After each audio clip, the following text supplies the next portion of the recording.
What's another thing that you would need to communicate when you're in a certain subject or a certain activity or a certain job? Knowledge. Correct. We're getting into knowledge because lack of knowledge can create no communication. So you need knowledge in what you're doing.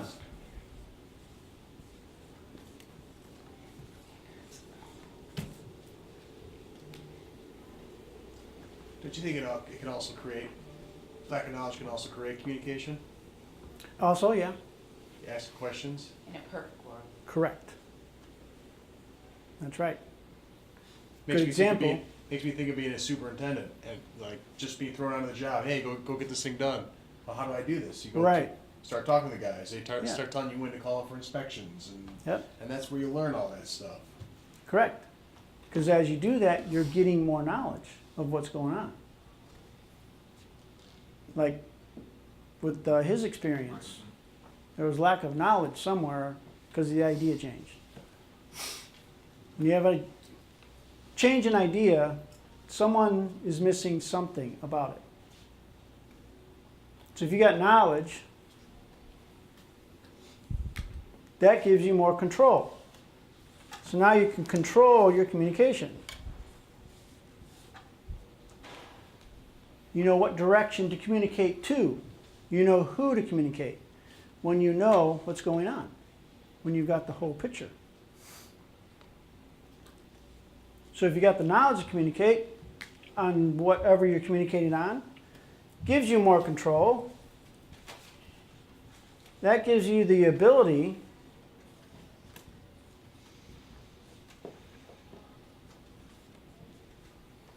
to take responsibility.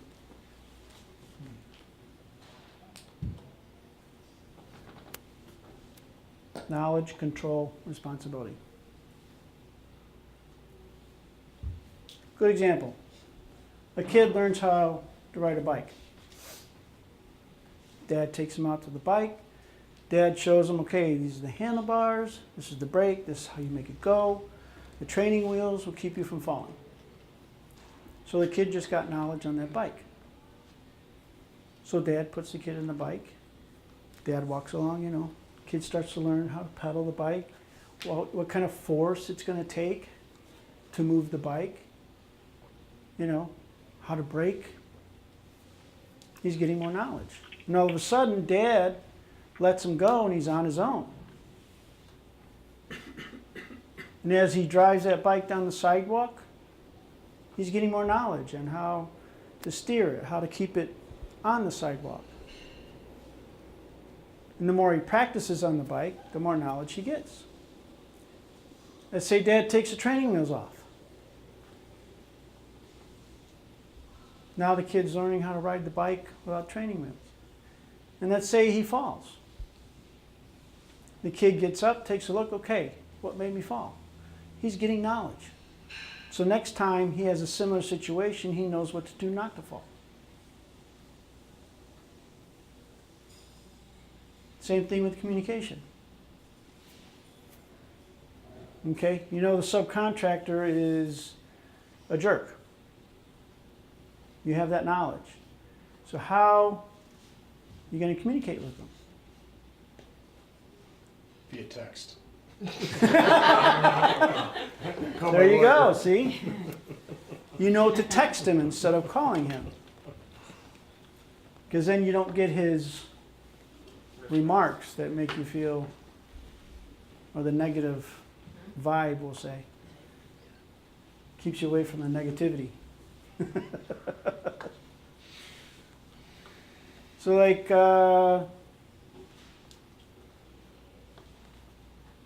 you started a year ago. Yes. Tony hired you. You come in. Tony takes you walk around, says, okay, this is what you got to do. You were getting knowledge of how to be an employee here, which over time gave you more control, which gives you more responsibility. Exactly true. A lot of it. Yeah. It's like you create your job.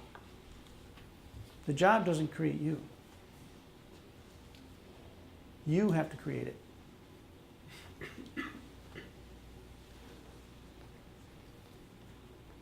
I worked on a roofing crew, and this guy would show up late, do a little bit, take a long lunch, do a little bit more. You know, everyone else is working their butt off, getting a lot done. He's just kind of there. He lasted about 2 weeks.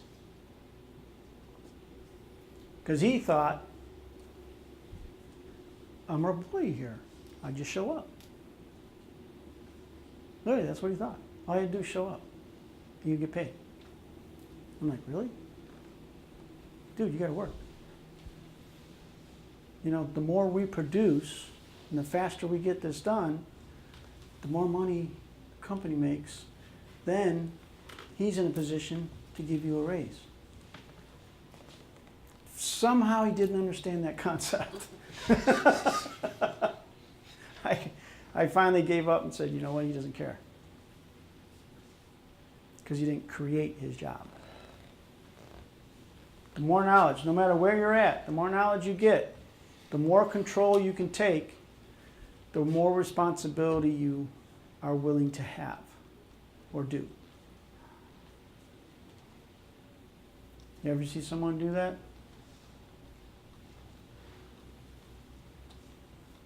Yes? No? Sure. Yes. Absolutely. Okay. You know, it's like anything. It's like anything. Knowledge, control, responsibility. The only variable is this right here. I know a lot of people who have knowledge. And I know a lot of people who can take control. But they don't take responsibility.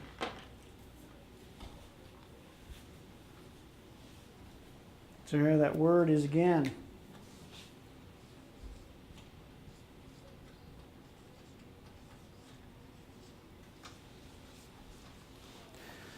Willingness goes along with communication. Willing to communicate, willing to listen, willing to acknowledge. You want to do those things. Well, you've got the knowledge and you know how to control, take responsibility. How much responsibility are you willing to take on? Like the guy in my example, he was willing to take responsibility for his long lunch, showing up late, and doing what he thought he could do. That is as far as his responsibility. Because he was in roofing for 10 years. This was out. You can tell when this goes out. Now this can go out at any time. You know? Accountant comes into work. He's usually the good accountant. But today he didn't get nothing done. Showed up, sat at his desk. Well, his responsibility went out. Well, what caused it to go out? Maybe he had an argument with his wife and she threatened with divorce. So he's showing up at work as a depressed husband, worried if wife is going to get a divorce.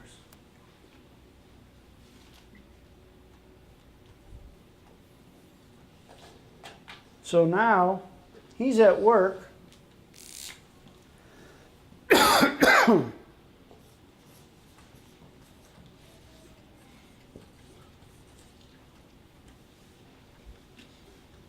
He's at work being a husband.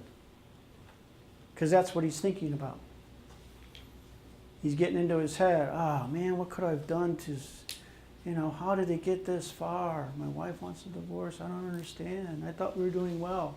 He's thinking like a husband. He's being a husband. So if he's at work being a husband, what does a husband do? Whatever he does when he's home. Maybe sits around, reads the paper. So the accountant sits in his office and reads the paper. And he goes on the computer and watches a little TV, watches a movie. Because that's what he does at home.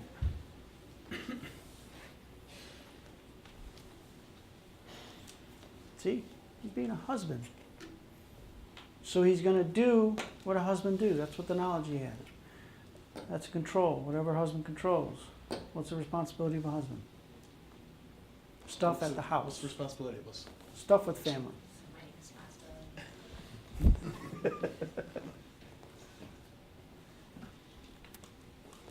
So you got to take a look. If you got the knowledge and you have the ability to control, how much responsibility do you want to take?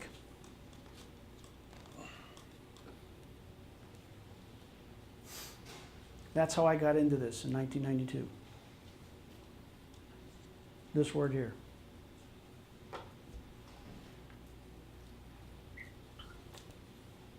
I'm going to get personal with you. Is that okay? In the 80s, I was into alcohol and cocaine. I was an addict.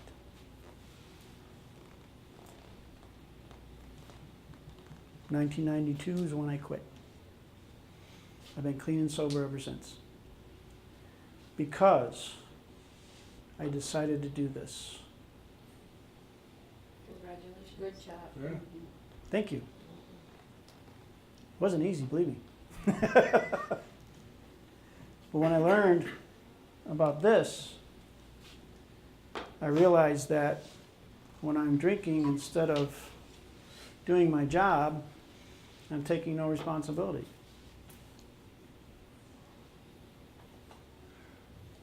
When I go out at night and get really wasted enough to where I have to be carried to bed and I can't wake up the next morning, I show up at 1 o'clock at work, no responsibility.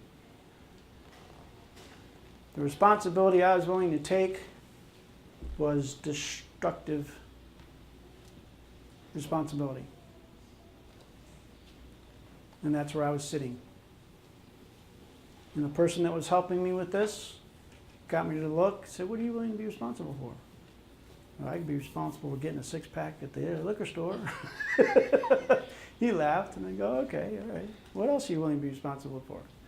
I don't know, I guess I can keep my car in good shape, truck. But he kept asking me what I was willing to be responsible for. He did this with me for, it was exactly 28 minutes and 36 seconds, because I timed it. He said, I don't know how long we're going to do this, but we're just going to do it. Says, okay, we'll see. So I set a timer. And I'll never forget it. Because by the end of that 28 minutes and 36 seconds, I had a light bulb moment, like,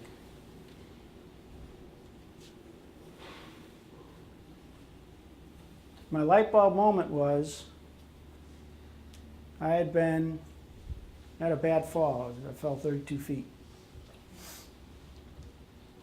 on roofing. And that day I decided, doctor gave me some drugs for the pain, and I was drinking my alcohol.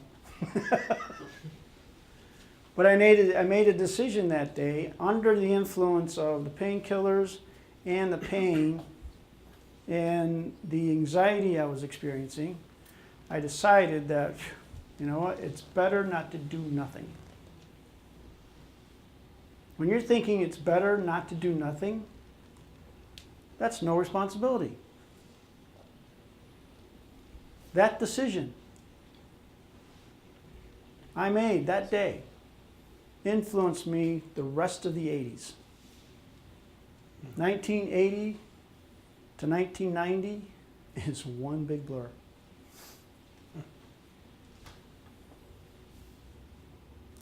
'91 is when I started to get clean and sober. '92 is when I succeeded. When did you fall? I fell 32 feet. I was in Wilmette, Illinois. No, when? Oh, when? That would be 1979, November. In 1980 to 90 was my. I mean, I was able to show up and get some work done. There are days I wouldn't show up, but the guy I was working for, he was okay with it. Was your lifestyle part of the cause of you falling 32 feet? No, I was actually sober that day. Kind of funny. So I was talking to a friend, and he asked me the same thing. Well, were you drinking? No, I didn't have anything to drink that day. Well, would you drink during the day? Huh? Would you drink during the day while you worked? Oh, yeah. We'd work in the morning, go to the bar at night, afternoon. We'd have lunch at the bar. We get a 12-pack, bring it back to the job. And we'd be drinking beer the rest of the afternoon as we worked. Now, our production was better in the morning. On the roof? Yeah. On the roof. That's what's so funny about this. The day I didn't drink is the day I fell. How funny is that? Maybe that was your wake-up call. Was supposed to. Probably. Fall, not wake up call. But I was used to feeling a certain way on the roof. And because I didn't drink that day, that feeling wasn't there. Your equilibrium. My equilibrium was off. Yeah. I had a different feeling. So it was weird. So being under the influence of alcohol, I would move a certain way. But now, because I was sober that day, that certain way that I moved didn't work. So I went 32 feet. Laying on your back? Landed on my, kind of like my heels hit and I went on my backside. What'd you break? Actually, I sprung my ankle. I cut this finger here. You can see where the stitches were. And this arm swelled up like 3 times its size. No broken bones? Nope, no broken bones. So it was like, yeah. But that's the day I decided not to take responsibility. I decided it was better to do nothing so I don't get hurt. And that stayed with me. Until that day, that guy worked with me on this. And it was just a 5-second thought. It wasn't one big, long conversation on it. I just made a decision. That's why thought is boss. 5-second thought. Thought is boss. I mean, how long is a thought? Seconds. The good thing is you can change. And that day when he did this with me, what responsibility I'm willing to take? The day he did that, I realized that, and I changed that. I changed my thought again. And I changed it to, well, I can take responsibility. And that's the day I started helping others with this.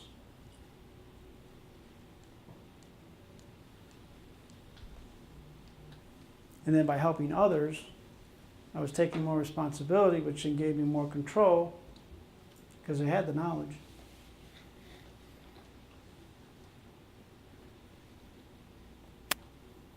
But if you really think with this, like when I get up in the morning, okay, what am I going to be responsible for today? That's my third. How much do I want to be responsible for? There are some days I'll be in the grocery store and I'll help somebody, you know. There's a Del Monte factory in our town, Plymouth. And I was in Kroger's grocery store. And this lady was throwing a tantrum. I'm like, what is going on? How come no one's helping this person? So I walked over to where all the noise was, and there's this lady. She was an employee at this Del Monte factory, and the owner shipped it from Plymouth to California. Now it's a big empty plant. I mean, it's huge. But she lost her job. She's upset.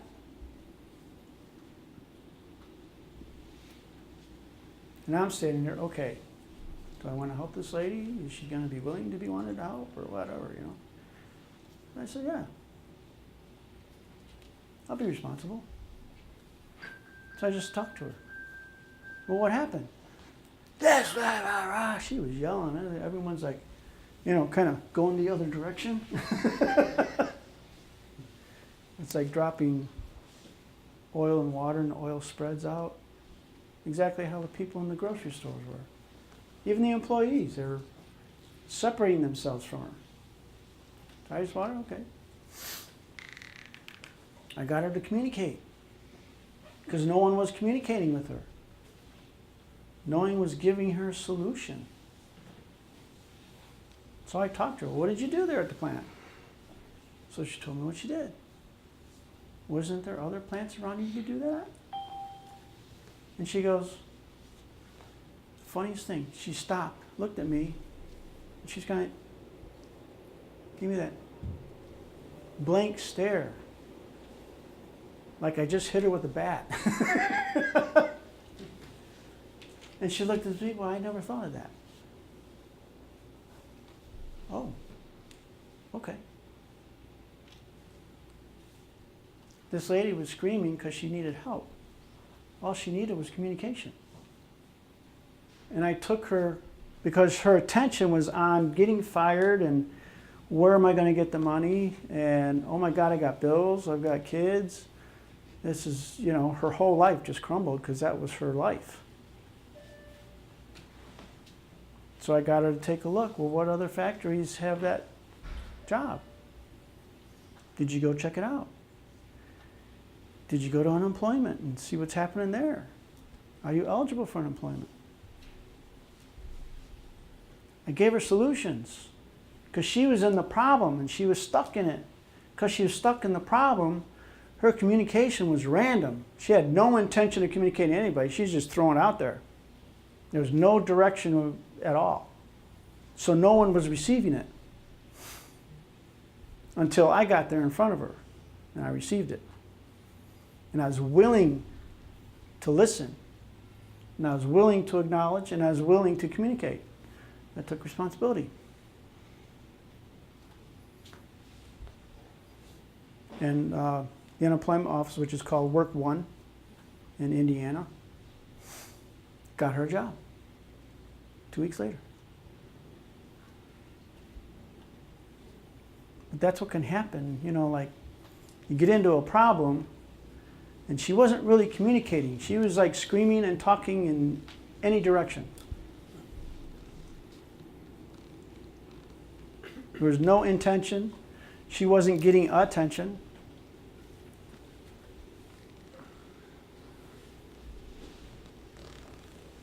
So I put the communication cycle there. Intention, attention, cause, start, receipt, back and forth, cycle going. And I kept the cycle going until she calmed down and says, oh, well, I have to try that. And she walked away.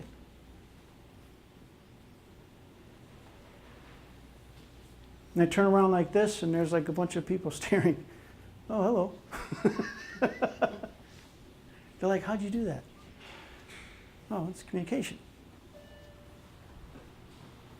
No one was communicating to her. Not even her husband. Her husband wanted nothing to do with her when she's in that state. That's why I say the worst thing you can do is not communicate. If you're angry, if you're stressed out, anxious, nervous, push through it and communicate what you're thinking. But push through it with someone that is going to be willing to listen to you and acknowledge. That's the key. Because I'm pretty sure you've all experienced communicating to someone and they may have come back, well, you probably shouldn't have done that, or you probably should have done this, or you probably blah, blah, blah. Like accusing you, right? Like making you feel bad because of what you did. Or making you feel bad because you're communicating. It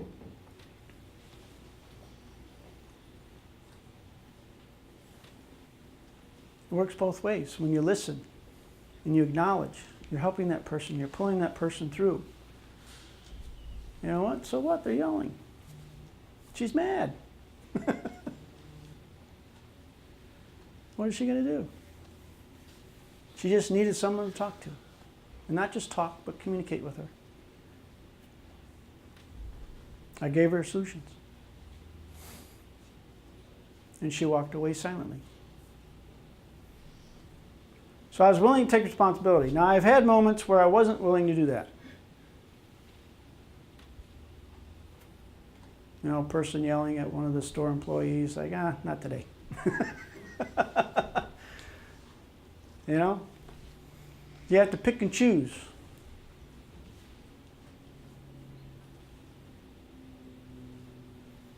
Because if you're doing something and you're not willing to take responsibility for it, what happens?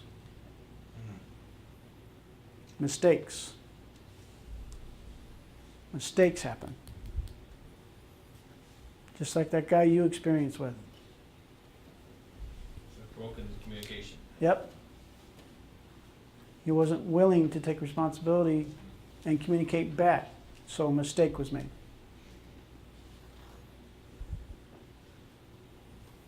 I guarantee anytime a mistake is made, the communication cycle is out.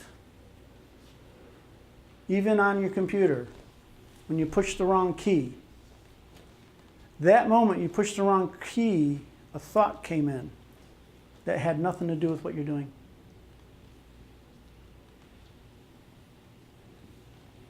Otherwise, why would you push the wrong key? Your attention went somewhere for that minute moment. Your attention went somewhere, and then you brought it back. And oh, wrong key. Oop, oh shit. And you fixed it.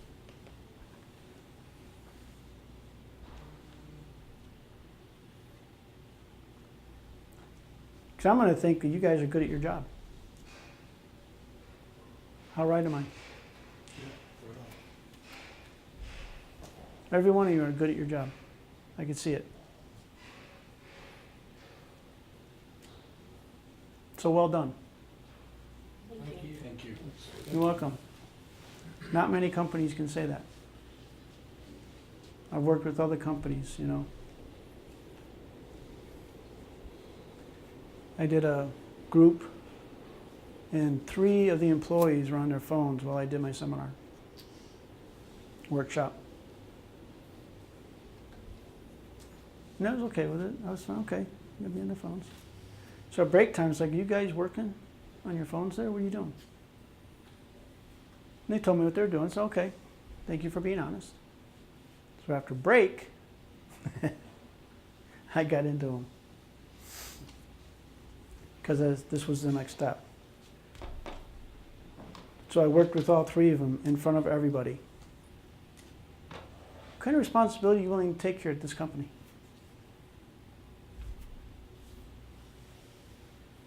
What is your responsibility? Because obviously, being on the phone, getting more knowledge of how they can be more efficient, didn't seem to click with them. So that tells me, it was like, well, something's going on here.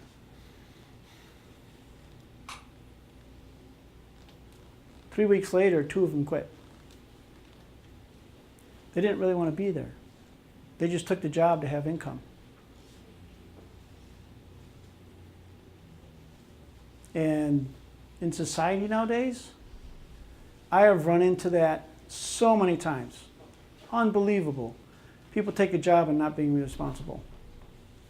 Even further, what their duties are.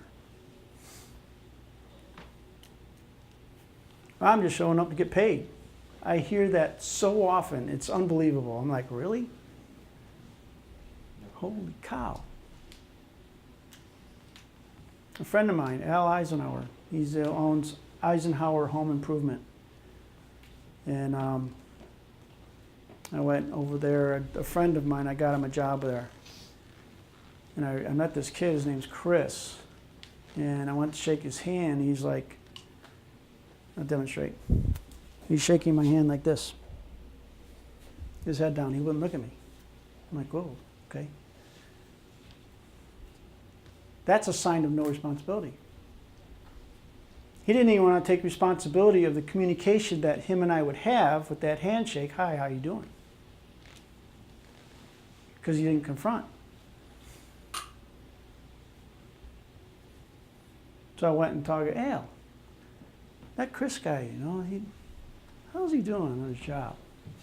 The kid's a wreck. And he names off all these mistakes the kid's making. Oh, Al, you know, I can work with him, but do you feel he's worth it? And Al goes, no. Then he explained. I mean, the kid was given a job to mow. Al owned some property. All the kid had to do is just go mow the grass. One of the properties, he mowed half of the lawn. He left the other half alone. I'm like, okay, I understand. So the kid got fired. But when you got the knowledge, you can't take control.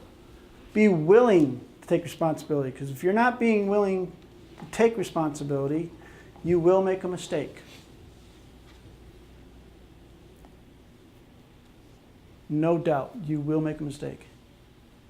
Why? Because, oh man, why do I do this? Let's say I was told to sweep this floor, I don't really want to. So I go get the broom, but I don't get the dustpan. So I'm sweeping.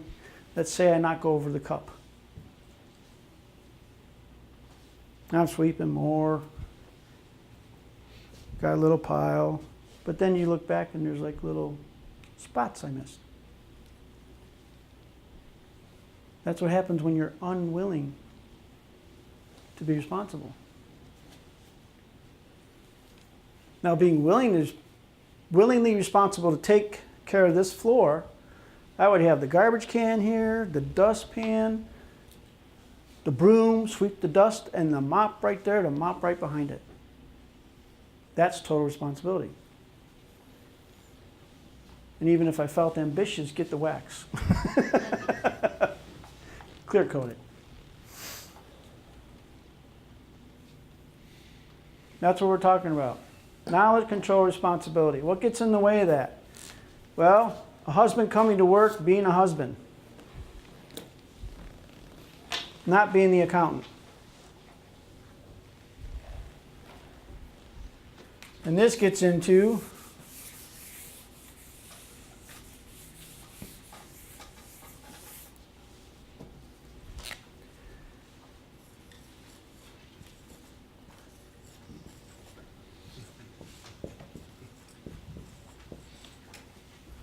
anyone familiar with those?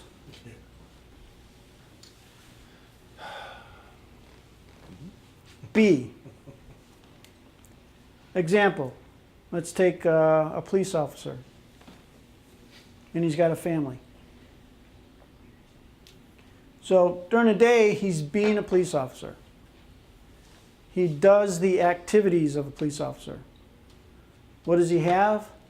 A peaceful block or a peaceful area there's no trouble. If there is trouble, he's there. He takes it out so it's peaceful again. So that's one day he comes home. And let's say he had a bad day at work. And he's stuck in his thoughts. Comes home and he's being a police officer instead of a husband. How's he going to treat the wife? Just like he would treat a criminal.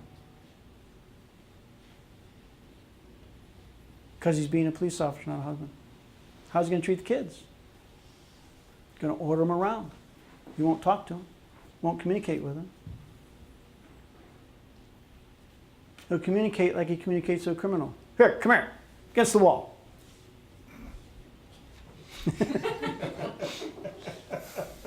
Right? He's not being a dad. He's not being a husband. He's being a police officer. That's a great idea.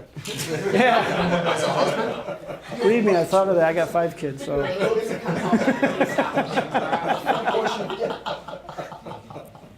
Arrest that kid. So if you know what your job is, be that job. That means your thoughts are only on your job. Not on the upset with the girlfriend or boyfriend, or the upset of the husband or the wife. Not because some jerk almost cut you off. You get to your job, be that job. Whether it's maintenance man, accountant, computer work, whatever it is, be that. Because if you're being, yes. How do you shut it off though? You go home, think about work. You come in, think about your family. Yeah, I get that. How do you shut it off? Well, that's part of what you're going to learn today. But the idea is how you shut it off is be here now. Like, I'm here, I'm aware of everyone here. I'm aware of what's going on over there. Believe it or not. Because I can hear. And I quickly look, I can see. I can tell when a vehicle goes by. Because I'm being here and I'm perceiving the environment only. And I continue to be here. Now, if I wasn't being here, here, let me see if I can do it. Okay. Did you notice the difference in me? I actually thought of home and what I have to do there. Did you see me change? Was I making contact? Well, yeah, but you. I don't know. I mean, Your eyes were in the back of your head. Right. I went home, thought-wise. I was thinking of home. Now I take that thought and say, okay, no, I'm here in Oak Park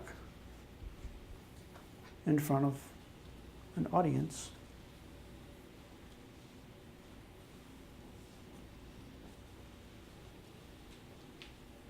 And you can tell I'm here because I'm looking at every one of you. And I'm giving every one of you attention.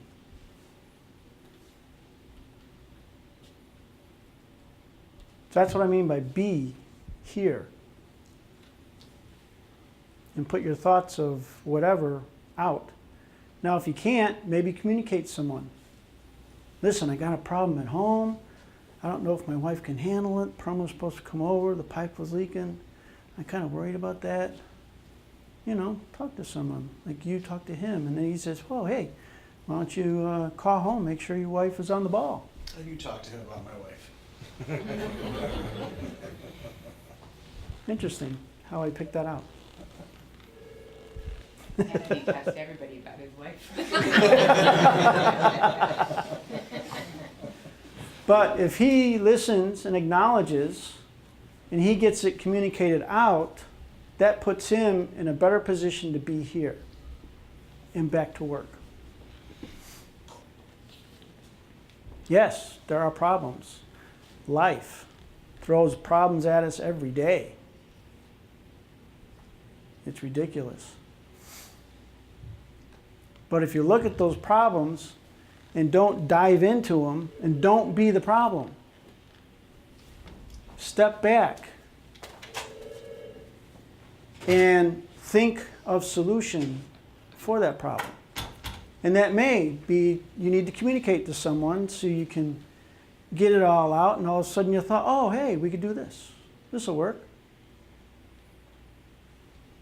And then once that goes away because it's handled. There's a solution. So now you're ready to go to work. It could take 5-10 minutes. Versus trying to work, and you got that problem hitting you, and you're trying to, oh shit, I hope my wife is doing it. I wonder if that leak got fixed. Did the plumber show up? Next thing you know, 3 hours go by, and oh, this is all I got done?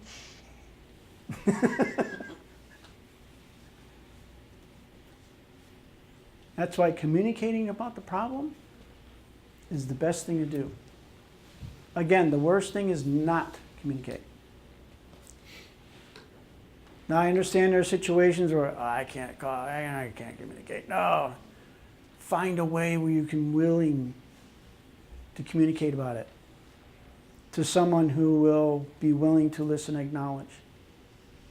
Don't go to the person that'll throw it back in your face, because then that'll stop you from communicating in the future. Well, I talked to this guy and he threw it back in my face. I ain't gonna tell him. You know, you get that going on then. But that's what can happen. Police officers come home, had a bad day. First thing he should do is go to his wife, say, "Wife, I need to talk. I need to tell you what happened today." And the wife lets get it out. And she makes it safe for him to tell her. And then she goes, "Thank you for telling me. How are you feeling now?" "I feel better." "Okay." Now he's ready to be the husband. Actually, going and talking to his wife, he is being a husband. And the wife is being a wife. That's what husbands and wives do. They communicate. Well, that's what they're supposed to do. I know some don't. I know that goes on. I've helped a lot of marriages. I do marriage workshops.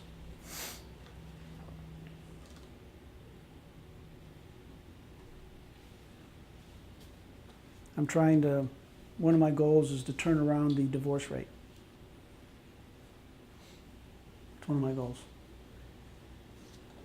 And I've saved some people. I've saved some marriages, which is good. I need to do it on a grander scale. Because when I saved those marriages, I was working for someone else. But I want to turn around the divorce rate. Because if you think about it, married couple, when they do their vows, there's an agreement that is made. There's a communication made there, an agreement. And those agreements are broken. End up in divorce. Because of broken agreements. That's all that happens. That's the only thing wrong with a marriage, is broken agreements. Even the unspoken agreements that are already in place.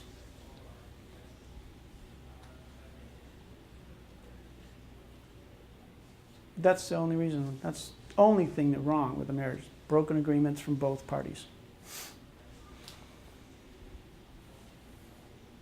And it could be as simple as the husband thinking, "You know what, I should get this for my wife. I know it'll make her really happy." And then he decides not to get it. So instead of making his wife happy, he goes home and doesn't communicate because he doesn't want her to know that he decided he was going to get her something, he decided not to. I had that come up once. Working with a married couple. Their communication was out. So I helped them get their communication back in.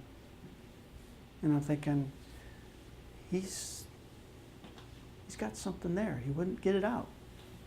For some reason, he felt bad about it. Doesn't seem that bad.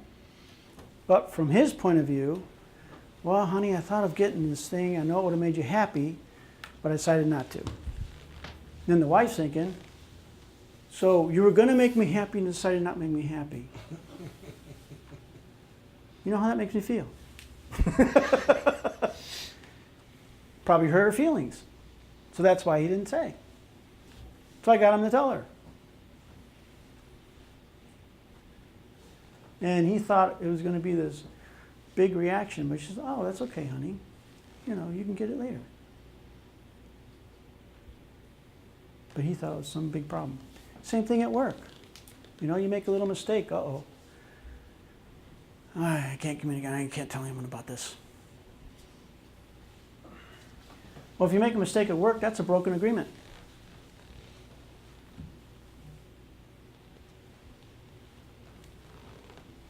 Because a mistake gets in the way of efficiency and getting something done. He experienced a mistake. from another end. But if you make a mistake, the best thing to do is communicate. Maybe it's with another employee. Oh man, listen, dude, I was on your computer and I screwed up. I don't know how to fix it. Can you help me? You know, I tell him. And he says, oh, here, no problem.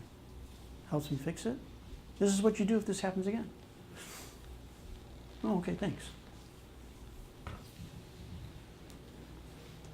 But that mistake, if you're looking at it from a point of view, is like, oh, I just screwed up at work.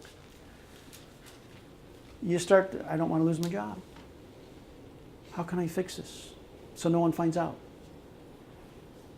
I'm afraid to lose my job. Or another mistake, oh no, anxiety, nervousness. That gets in the way of your producing in the future. So the best thing is to communicate. Oh, Anthony, dude, I'm sorry. These plans, I screwed up. You know, this is my idea of how to fix it. Maybe Anthony maybe gets mad, maybe he doesn't, but he looks at it. He says, oh, okay, well, that's a good idea. Let's do it that.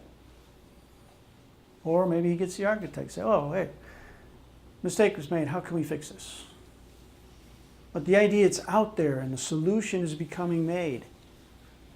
Instead of, oh, mistake, roll it up. I don't know. Hey, where's those plans? I don't know. I haven't seen them. And then that causes a mystery, and other people get involved, and then other people are nervous and anxiety. Oh, we got to do these plans all over again. Ah, see how that can snowball because of one little mistake that was not communicated. Broken agreements get in the way of communicating. Broken agreements get in the way of you being able to be there and be who your job is.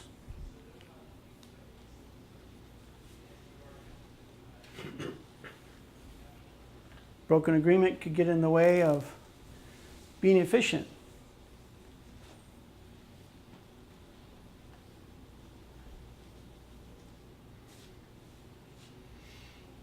I was at a place where they were moving some stuff and the TV got broke. Nice, I don't know, about 60-inch, I think.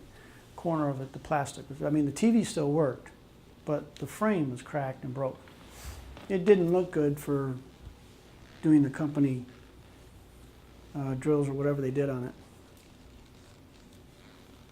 And there was this whole, the executive director came in and saw the TV.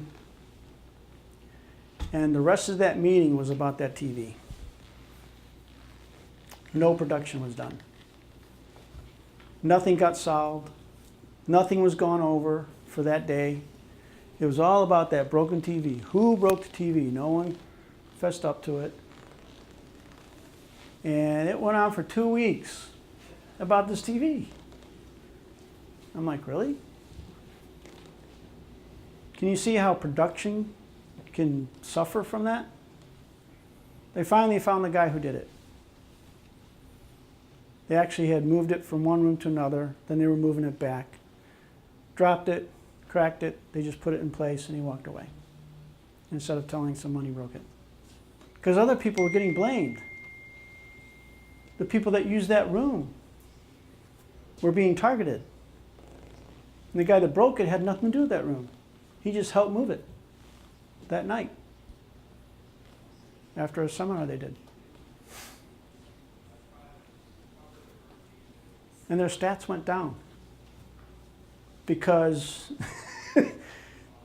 who broke this TV? That was the main focus. It was unbelievable. It's like, don't worry about the TV. The person will get caught. Sounds like a cracked countertop to me. Oh yeah. But the guy did get caught. Not the guy who was And he ended up buying a new TV to replace it. But that whole, well, that gives you an idea, because then the guy wasn't doing his job very well. And you know how I caught him? Production. His production went down. He's the only one whose production went down. because he's so worried about getting caught on that TV. So I just observed. I went to the ED, hey, go talk to this guy. His production's been down for the past 2 weeks. I think there's something there. She went and talked to him. And after a little bit, he finally confessed. So then, he ended up buying the whole new TV. So you should have followed around. Who'd you think it was? Electrician. And I thought it was a tile guy. So you should have followed around the electrician. I followed around the tile guy. You guys know what I'm talking about. Wouldn't fess up though. Nobody will fess up, and it's not a cheap countertop. Yeah. Yeah, I know how that is. So, the policeman comes home, tells the wife his problem. Now he can be a husband, does what a husband does, has a happy marriage. Then he shows up at the police station, puts his police uniform on. Now he's an officer, he's an officer. Now, this B can change just like that.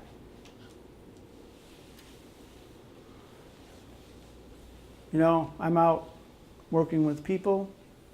Call me a life coach. I'm doing what a life coach does. Talk to people, get them to change their point of view. Think, you know, what are your goals? I help them through that. I go home. The first, I'm going to call it a hat, because you can change hats. You know, so I got my life coach hat on. I take that off. I get home. I put my husband hat on. Now it's my job to be a husband. So the first thing I do is go to my wife, and this is a rule. This is one of the agreements her and I have. I go to my wife. I kiss her. How was your day? And then she asks me, how was your day? And we communicate. Well, I had this going on. This made me feel anxious, but I think it got handled. And then she told me, yeah, well, McKinsey's doing this, and Damien's doing this, and Shana called today, and we got this. But there's no problem there. It all got taken care of. Oh, okay, good. All right, so now, husband, now I go see the kids. Now I take my husband hat off, put my father hat on. And I go talk to the kids. Hey, how was your day? Any problems at school? Do you need help with anything? Now the 3 dogs and 2 cats come into play. So now I'm taking the father hat off, and I don't know, what do we call it, a veterinarian or a dog, taking care of dogs, animal caretaker? Owner. Pet owner. There you go, pet owner. So now I'm a pet owner. Play with the dogs, take them out, go clean up after them in the backyard, make sure they're fed. Hey, were the dogs fed? Did they got water? Take a tennis ball and play catch with them. So I'm being a pet owner. Now I'm done working with the dogs and the animals, and take my pet owner hat off, put my husband hat back on. Now I'm being a husband with my wife. See how fast I can go? Now if you're at work and you're being the accountant and your wife calls you at work. So now you got to go from being an accountant to a husband real fast. Okay, how you doing, honey? What's going on? Oh, we got this in the mail. So he's being the husband on the phone, lets wife give him the information. He says, okay, thanks for calling this. I got to get back to work. All right, hangs up the phone, takes off the husband hat, puts back on the accountant hat.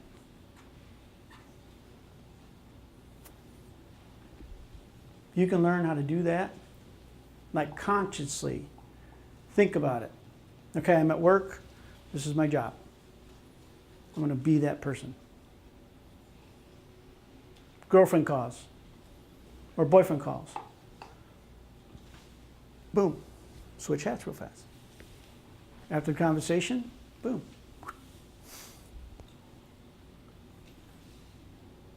Like he's being a cameraman now. He's being a good one, I can tell. But when he was talking to a family member earlier, Oh, that was the Apple Store. Not if that was. Oh, that was the my- Apple Store. That was my wife, and then the Apple Store called. the me. wife, okay. Yeah. So I wasn't. What the bad stuff you heard was towards an Apple employee. Oh, got it, Yeah, okay. sorry, I had to share that with everybody, but. Yeah. I don't know, I was able to tell. Clarification. But he switched hats real fast. He yelled at Apple. Yes. Dude, they're gonna take you off the planet. All those dings are all my information getting deleted. Exactly. He's being exterminated from the planet. at this moment. I got it. Sorry. In fact, we might have to kick him out of this office. I'm I'm being sorry. deleted. We got too much Apple stuff around here. Sorry, Joe. No problem. But he got off the phone and he went back to the cameraman hat. That quick. I was just trying to set a good example for everybody in the room. And you did. Thank you. That was awesome. So you got be, do, have. If you can't be, we're going to go back to this. Get the knowledge you need to be whoever you're being.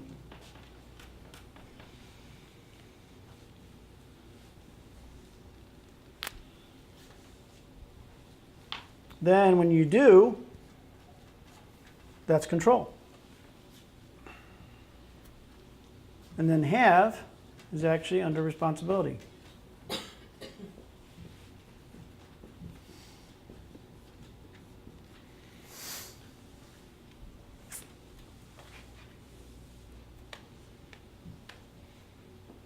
So wherever you're being, use that knowledge. You do control what you have, responsibility. Take responsibility to have, which will be the result of this. An easier way to think about it is, what do you want to have? Let's say she wants to grow a garden. She wants to have vegetables. All right, so what does she have to do? She has to do what a gardener would do. Plant seeds, water, the whole 9 yards. What does she have to be? She has to be a gardener.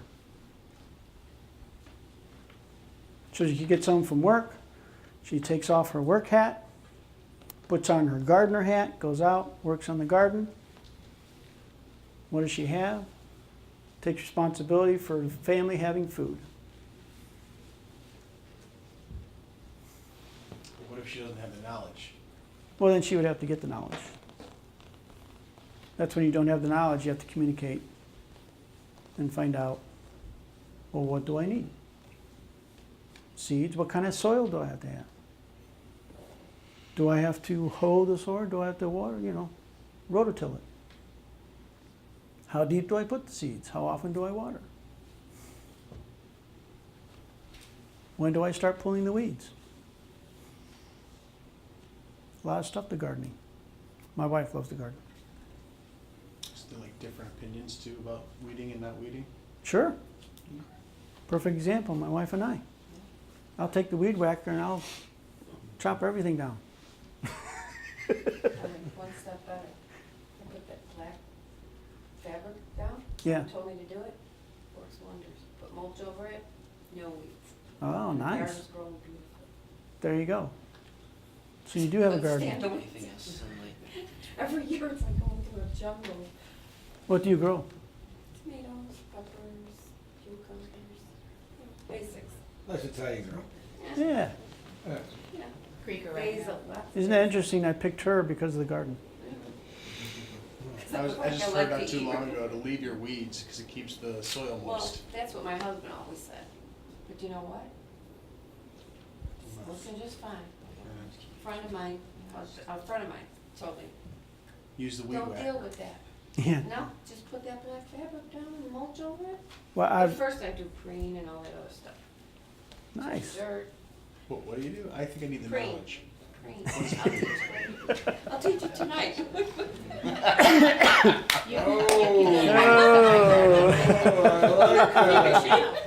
Go over and sit in her garden.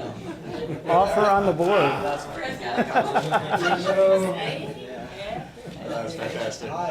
That's awesome. Yeah, I'm not allowed to weed whack anymore because I weed whacked some of her flowers.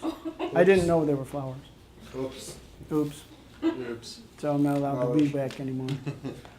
Unless I get the knowledge. Be a gardener. Be a gardener, yeah. You have control, not the weeds. Take responsibility. Correct. Full cycle. All right, does anyone have any questions, thoughts, considerations? Have you thought of examples from your own point of view?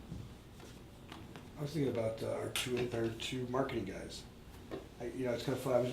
For some reason, they popped in my head while they were doing it. They're learning the marketing role. Like both of them are really aggressive. The last couple of days, have been really great about doing aggressive about social media, trying stuff out, and you can see they're gaining the knowledge, Mm-hmm.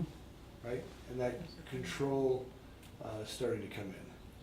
And I don't know, for some reason while we were doing this one, you guys popped in my head about that. It was like it's a great one. Nicholas and Nick. The Nicks, Nick and Nick. We got 4. Well, 2 of the Nicks, 2 of the 4 Nicks. And that's it, we have Nick and Nikita and Nick. Oh, okay. Oh, yeah. Nick's everywhere, be careful. Hey, Nick, all 4 come. Sure. You have to kind of clarify around here. Well, whenever you say, the circle, I yell, Nick! Half the office runs.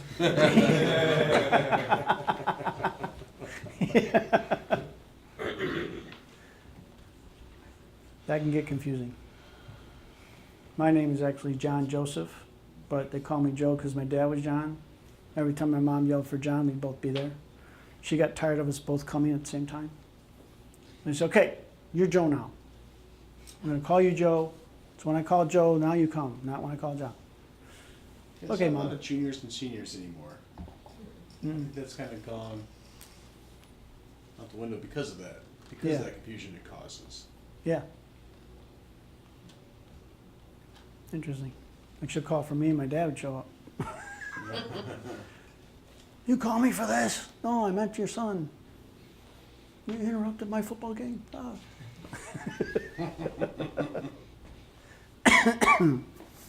It's all communication. Communication makes all this work.